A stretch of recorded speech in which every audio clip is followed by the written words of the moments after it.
Obrigado, delegado. Para concluir a mesa, eu passo a palavra ao deputado Osmar Terra. Muito me honra estar aqui nesse debate sobre um assunto tão relevante para a sociedade brasileira.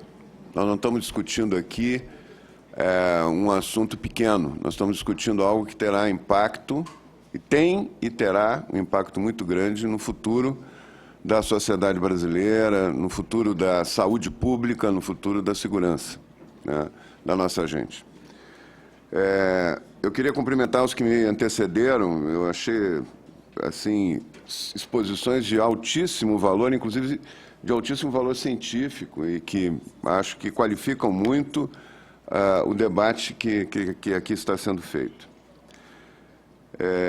Eu cheguei a essa questão das drogas, de uma maneira geral, dessa discussão, que não era uma coisa que, para mim, tinha tanta relevância, quando era gestor público, quando era secretário de Saúde do Rio Grande do Sul, que fui durante 8 anos. E coincidiu, durante o meu período de secretário, a explosão da epidemia do crack no Brasil a partir de 2006. Isso causou, quando nós criamos no governo do Rio Grande do Sul um comitê de prevenção da violência, que era uma câmara setorial que envolvia saúde, educação, cultura, desenvolvimento social e segurança, nós começamos a estudar, senador Cristóvão, o que acontecia em cada município do Rio Grande do Sul, e mapeamos o estado, as zonas mais violentas, os lugares de maior número de homicídios, de acidentes com vítimas fatais, de suicídios. O Rio Grande do Sul, infelizmente, é o estado brasileiro que tem a maior proporção de suicídios no Brasil, é o dobro da média nacional, né? E começamos a tentar entender, em nível local, o que estava acontecendo. E, para nossa surpresa, praticamente em todos os lugares, os bairros mais violentos, eu vou dar um exemplo que eu sempre dou nas minhas exposições, é o bairro do Jabuticabal, em Passo Fundo. É um bairro de 5.000 habitantes. E nós chegamos no Jabuticabal porque ele tinha um homicídio por semana. Isso é um índice muito maior do que da guerra do Afeganistão, né? É mais de 1.000 e tantos por 100 mil habitantes, né? Então, nós fomos estudando, chegando lá, reunimos professores, agentes de saúde e tal. O que está acontecendo aqui? Qual é a causa? E foi unânime. Não, aqui o problema é a droga. É o crack, principalmente o crack, né, que chegou aqui. Tem crianças de 8 anos, 9 anos, 10 anos, dependentes do crack. E os homicídios estão vinculados com o crack. Mais de 50 homicídios numa localidade de 5.000 habitantes. E aí fomos para o maior bairro que tem no Rio Grande do Sul, da maior cidade, que é Porto Alegre, que é o Rubem Berta, a mesma coisa. Começamos a ver que tinha uma epidemia de violência vinculada à droga, vinculada particularmente ao crack, e que nós não sabíamos. Não tinha um estudo do governo federal, que já tinha a Senad, não tinha um estudo do governo estadual, não tinha. Aí começamos a consultar os municípios. E vimos que alguns municípios tinham algum tipo de cadastro de tratamento para a dependência química, e vimos que era um número elevadíssimo. Santo Antônio da Patrulha, em 2007, tinha mais de 500 pessoas cadastradas no CAPS Álcool e Drogas, se tratando para a dependência do crack e cocaína. Mais de 500, no município de 45.000 habitantes, né? E começamos a ver que pelo menos de 1 a 2% da população do Rio Grande do Sul já tinha algum tipo de dependência de crack e cocaína.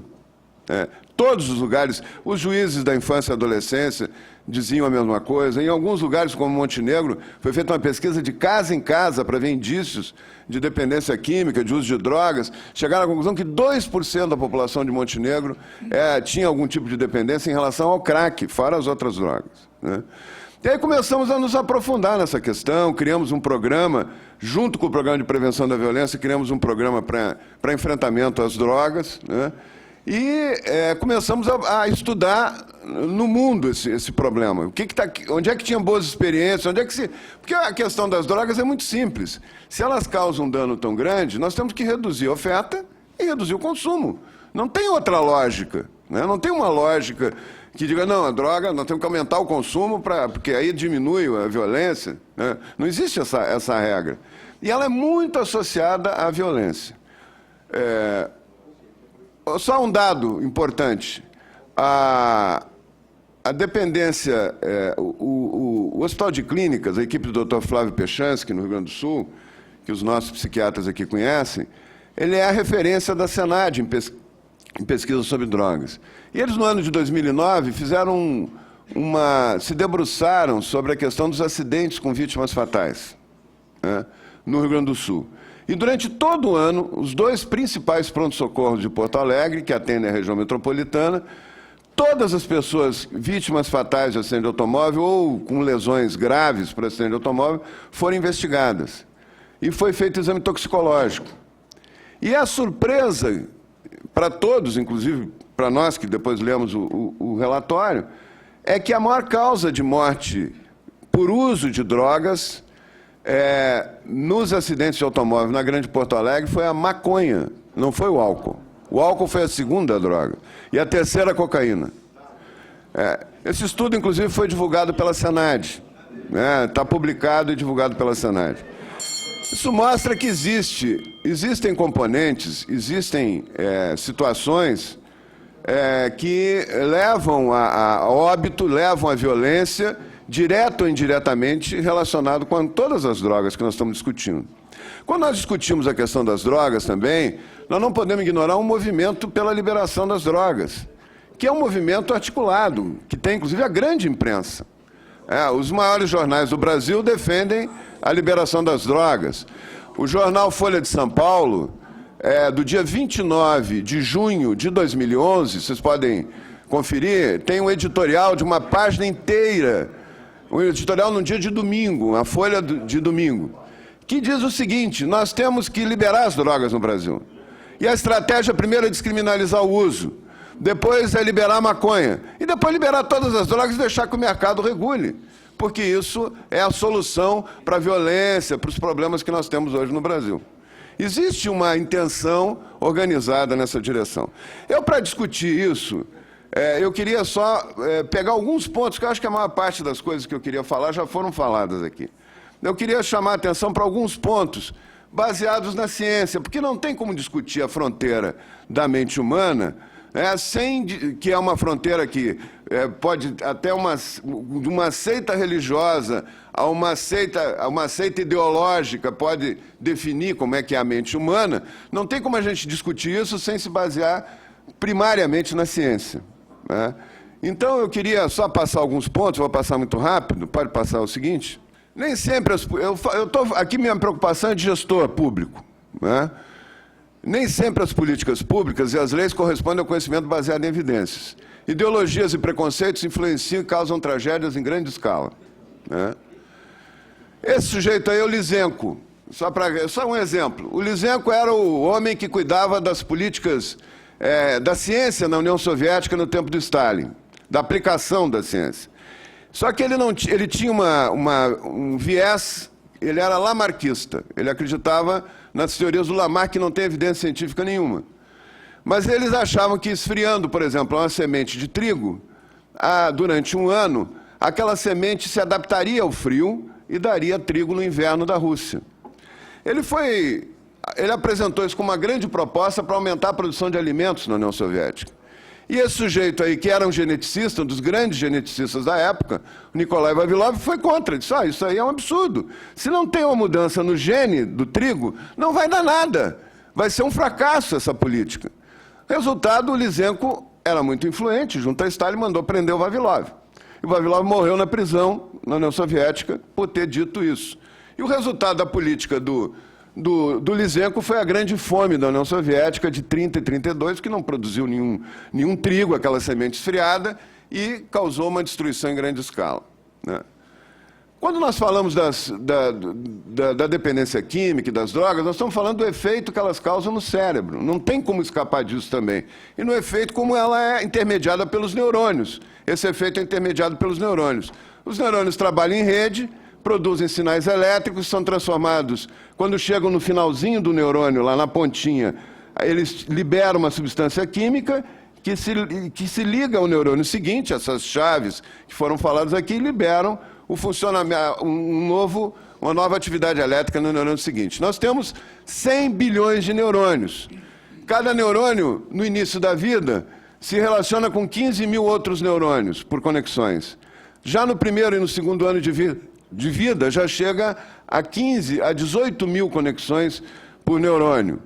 Então, mostrando que aí é como as substâncias se liberam e mostrando uma coisa muito importante, que quanto mais estímulo um neurônio exerce sobre o outro, quanto mais substância química ele libera naquela pontinha ali, ele produz uma produção de novos receptores, novas fechaduras para aquela chave que é liberada. Quanto mais o estímulo, o número de fechaduras é insuficiente, ele produz um novo ramo. Isso que vocês estão vendo ali embaixo dos 6 ali, são ramos que são criados em minutos. São novos ramos de um neurônio, de axônios, que ele vai conectar em minutos para aumentar a passagem do sinal, que é muito estimulado. Esses ramos, conforme o estímulo e a intensidade deles, ficam permanentes, criam uma nova rede permanente que nunca mais vai desaparecer. Essa rede é o que a gente chama de memória de longo prazo. Isso foi descoberto por esse sujeito, isso é um esquema do livro dele, do Eric Kandel. Foi prêmio Nobel de Medicina do ano 2000. E ele mostra como o estímulo, aquelas bolinhas, aqueles sinaizinhos ali que estão entrando no neurônio, como com o estímulo aumentado, formam-se novas conexões e essas novas conexões não desaparecem nunca mais, né?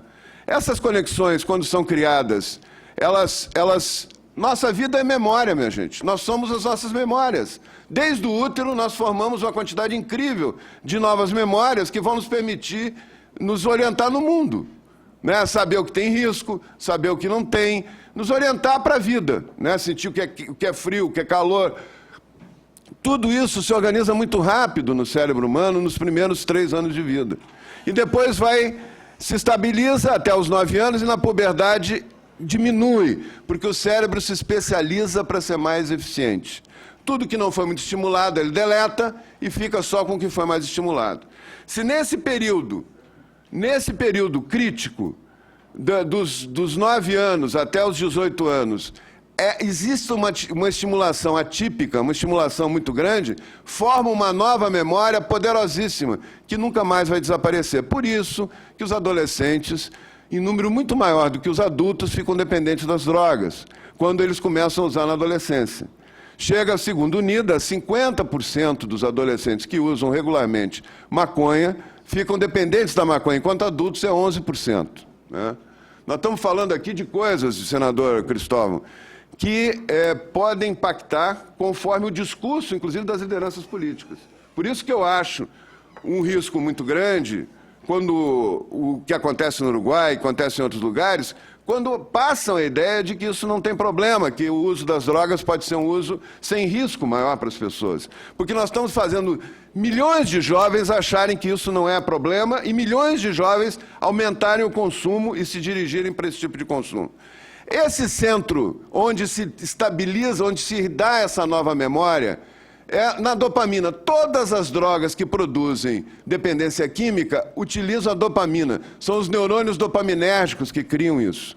Eles trabalham numa região do cérebro, descoberta pelo James Rhodes, nessa experiência histórica com os ratinhos, no final da década de 60, onde ele estava tentando localizar o que funcionava no cérebro, o que cada região do cérebro tinha feito, e sem querer botou o eletrodo, enfiou o eletrodo num lugar que quando o ratinho apertava, ele tinha uma sensação de prazer imensa. E o ratinho não parava de apertar, ele morria apertando a alavanquinha para dar o estímulo elétrico, né? Esse é o efeito das drogas, é estimular este centro, que é o chamado centro de recompensa cerebral, onde dá uma sensação extremamente forte de prazer e que altera a motivação, muda o estímulo da motivação. A motivação passa a ser o que nos dá mais prazer, né? Esse é o centro de recompensa cerebral. Tem 2 núcleos mais importantes, o tegmental ventral e o núcleo accumbens. Conforme a droga, a memória formada num núcleo desse ou no outro núcleo. Ali estão a lista das drogas em cima e embaixo. O crack. A violência não é a violência só do tráfico, quando a gente fala de drogas. Esse menino aí é um morador de Guaíba, no Rio Grande do Sul, que na véspera do Natal matou o pai e a mãe porque não queriam lhe dar dinheiro para comprar droga, né? Isso aí aconteceria com as drogas legais ou ilegais, né? Ela gritava pelos filhos, dizia para salvar os filhos, afirma o estudante que presenciou incêndio em Porto Alegre.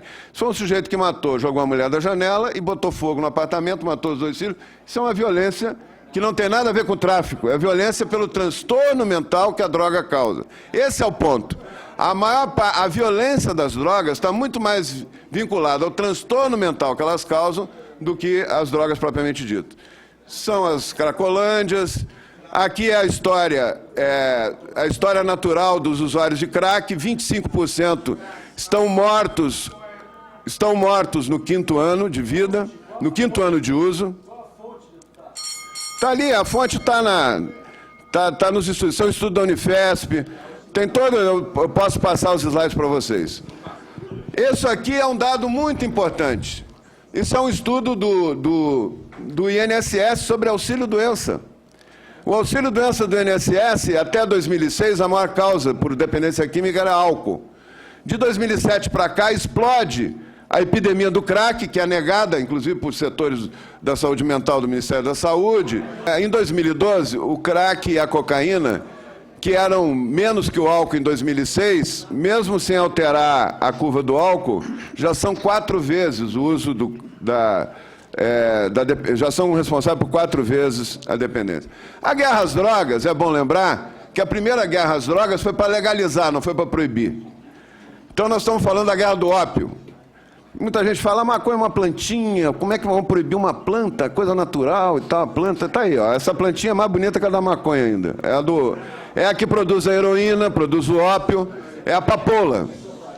Essa guerra causou milhões de mortos na China, isso é a causa do ópio na China. Aí está as cenas da guerra, quando a Inglaterra, prejudicada nos seus interesses comerciais, quis manter a legalização do ópio. O imperador da China tem um texto que ele diz, nós já temos mais de... 1/3 da população não consegue mais sair de casa. A droga era legal na China. O nosso exército não consegue sair dos alojamentos. Foi derrotado por 4.000 soldados da Inglaterra, toda a China foi derrotada. E nós não conseguimos mais os serviços públicos entrarem em colapso, por isso que nós temos que proibir. E ele parte para proibir, e os grandes comerciantes ingleses, como esses 2 aí, e mais esse aqui, que eram os homens mais ricos do século XIX, impõem, com a Rainha Vitória, a guerra contra a China para legalizar o consumo do ópio. Inclusive, nesse episódio, é que Hong Kong passa a ser possessão da Inglaterra. A Suécia, até 69, as drogas eram legais. Nós estamos falando aqui da epidemia da metanfetamina. Ficou tão grave o problema da metanfetamina que a Suécia proibiu.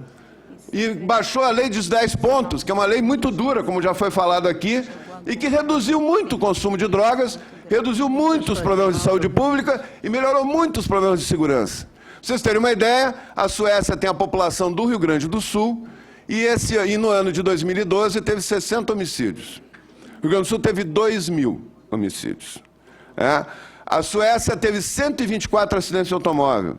No Rio Grande do Sul foram 2.500 acidentes de automóvel com vítimas fatais. O Japão, na guerra, dava metanfetamina gratuitamente, distribuía metanfetamina para os trabalhadores da indústria bélica.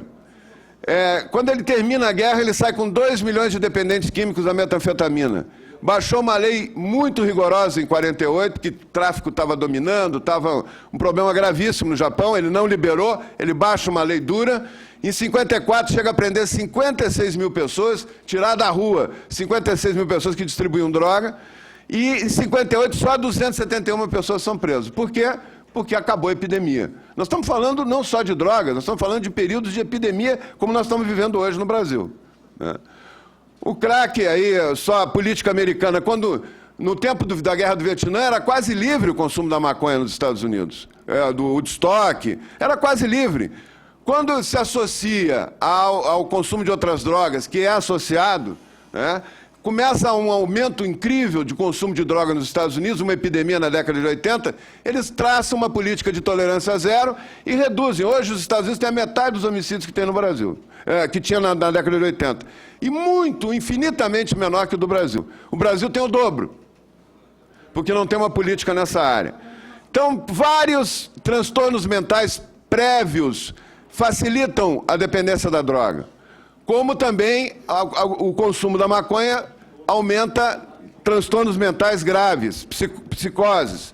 Um juiz de direito de Santa Maria, no Rio Grande do Sul, chamado Afif Simões Neto, escreveu um artigo na Zero Hora. Ele não entende nada de medicina, ele apenas constatou o que ele via na sua vara de família. Ele diz o seguinte: eu nunca assinei tanta interdição de jovens como estou assinando agora. E a única coisa que é comum a todos é o uso frequente da maconha. Aqui estão todas as drogas que causam acidentes graves em vários países do mundo. Não é só o álcool, né? Aqui é o estudo do Hospital de Clínicas, para quem quiser acompanhar. Isso são imagens do efeito das drogas no cérebro.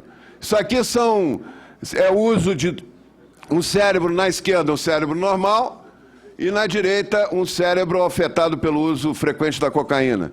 Embaixo, um coração normal, embaixo, do lado, um coração com infarto. Há lesões definitivas no cérebro. Não é uma questão... Nós não estamos falando aqui de uma coisa que se usa e se deixa de usar tranquilamente. Nós estamos falando de lesões definitivas no cérebro. Aí são vários tipos de droga, transtornos, mitos e interesses vinculados às drogas. Muita gente diz, não, mas vocês estão defendendo o interesse das clínicas, estão querendo ganhar dinheiro com isso. Não, eu quero dizer para vocês que o maior interessado na liberação das drogas no mundo chama-se George Soros, que é um grande especulador financeiro internacional, financia a Viva Rio, a ONG Igarapé, financia todas as ONGs que trabalham pela liberação das drogas no Brasil. E com grande recurso, com grande volume de recursos, né? Aí está ele abraçadinho. A primeira pessoa que o Mujica visita quando vai a Nova York não é o Obama, nem é o secretário de Estado americano, é o Soros. Aqui o Mujica abraçado com o David Rockefeller, outro grande capitalista internacional. E agora sai a notícia essa semana que o Warren Buffett, que é o homem mais rico do mundo, disputa com o dono lá da Microsoft, quem é o mais rico, também com as suas empresas todas apoiando a disseminação e o uso da maconha. Nós estamos falando de comércio, minha gente, de interesse econômico pesado atrás da campanha de liberação. A Suécia, como já foi dito aqui, tem uma diminuição, Portugal tem um aumento de consumo, de dependência. Isso aqui é uma Cracolândia de Portugal, onde eles usam heroína em vez de usar o crack. Então, continua, Portugal e Suécia têm a mesma população, a Suécia tem 1.000 pessoas em redução de danos, Portugal 45 mil. 200 mil dependentes de Portugal, 26 mil na Suécia, né? São dados da ONU. E os mitos da maconha, que maconha não faz mal, maconha não cria dependência, maconha é remédio. Se vai legalizar o uso, vai diminuir o número de usuários. Se legalizar, acaba a violência e tal, que nós sabemos que são mitos. Eu queria falar sobre o uso do canabidiol, né? E dar um exemplo.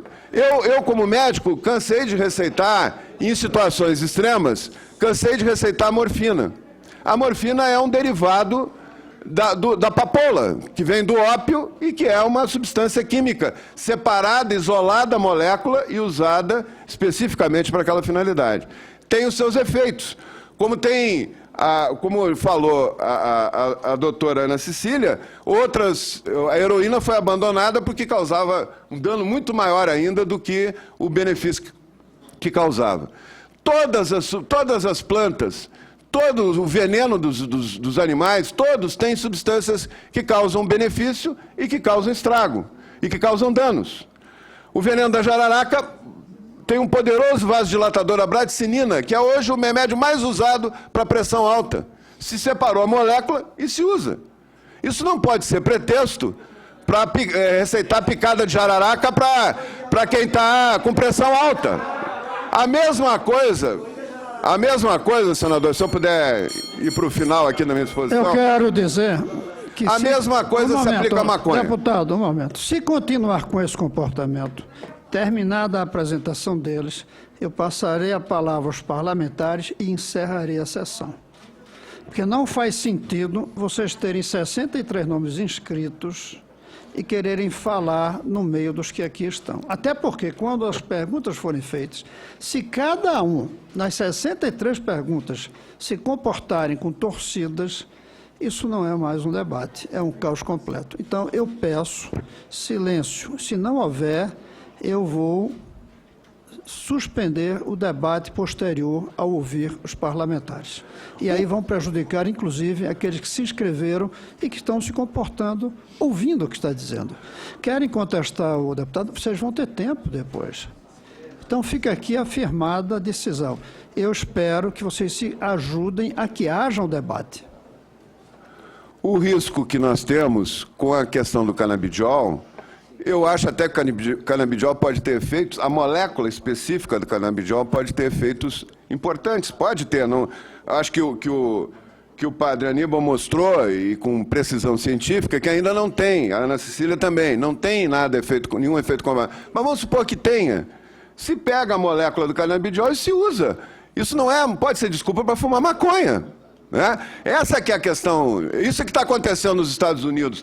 Nos estados que liberaram para uso medicinal, 99% das pessoas que usam não têm doença nenhuma. Estão lá comprando uma receita por $80 e liberando para fumar maconha. Ninguém está preocupado com o uso científico, com o uso médico, estão preocupados em fumar a droga. É outra questão, né? Não é a preocupação com a saúde dos outros. Esse é o problema, senador Cristóvão. Olha, o pico do uso da maconha se dá na adolescência. Esse é o grande drama que nós temos. E a dependência fica para o resto da vida. Ela é um problema crônico, é uma doença crônica. Prejuízo no desempenho escolar associado ao uso da maconha. Dependência de 12% a 53% dos usuários. No Brasil, 37%, pegando os jovens. Aumento da chance de se envolver com outras drogas. Tem um trabalho maravilhoso do Ferguson mostrando que centros cerebrais do prazer, que são sensibilizados pela maconha, pelas substâncias da maconha, e têm um efeito maior quando usam as outras drogas. Por isso que ela acaba induzindo a outras drogas também. Sintomas psicóticos, esquizofrenia, depressão em grande escala, aumento da chance de fracassar na vida, né? E dobra a chance de se envolver em acidentes de trânsito. Né? Isso aqui é uma pesquisa com Odds Ratio de uso, mostrando, comparando grupos que usam e que não usam precocemente a maconha. A evasão escolar é muito maior, é mais de 2 vezes nos que usam. Os que não têm diploma é mais de 2 vezes nos que usam. O amparo previdenciário, a necessidade é maior, o comportamento suicida é maior, o uso de outra droga ilícita chega a 4,5 vezes a mais, e a dependência, então, nem se fala. E aqui também outras, eu não vou mostrando. Agora, tem uma coisa que a maconha tem que não muda. É o índice de satisfação dos usuários. Eles se sentem muito bem quando usam. Então, eles podem estar numa situação péssima de vida, podem não estar conseguindo fazer um monte de coisas que gostariam de fazer, mas isso aí não muda. E aqui, senador, para encerrar, é a curva da percepção de risco do uso da maconha por jovens. Isso é feito por várias universidades dos Estados Unidos, mostrando que quanto mais se alerta para o risco e quanto mais se fala nos malefícios que a maconha causa, menor é o consumo. Quando começa um oba-oba dizendo que não tem problema nenhum, que é uma plantinha, que é legal, que não tem problema nenhum, aumenta o consumo. Aí tem uma responsabilidade muito grande das lideranças políticas, que ao influenciarem a comunidade, senador Magno Malta, né, que eu conheço a sua posição e sei da sua postura correta em relação a essa questão. Quanto mais se influencia e se passa a ideia de credibilidade para que o consumo não tem problema, que deveria ser liberado, que é um remédio, imagina, fumar é remédio, né? Não fala da destruição do pulmão, não fala dos outros danos todos que a maconha causa, se passa a ideia de que realmente se um líder político pode gerar milhões de dependentes químicos, centenas de milhares de dependentes químicos que não seriam dependentes por acreditar nele, e passaram a ser porque foram experimentar, porque não tem problema nenhum. Então, eu queria só passar esses dados e aí estou pronto para o debate aí no que for necessário. Muito obrigado, senador.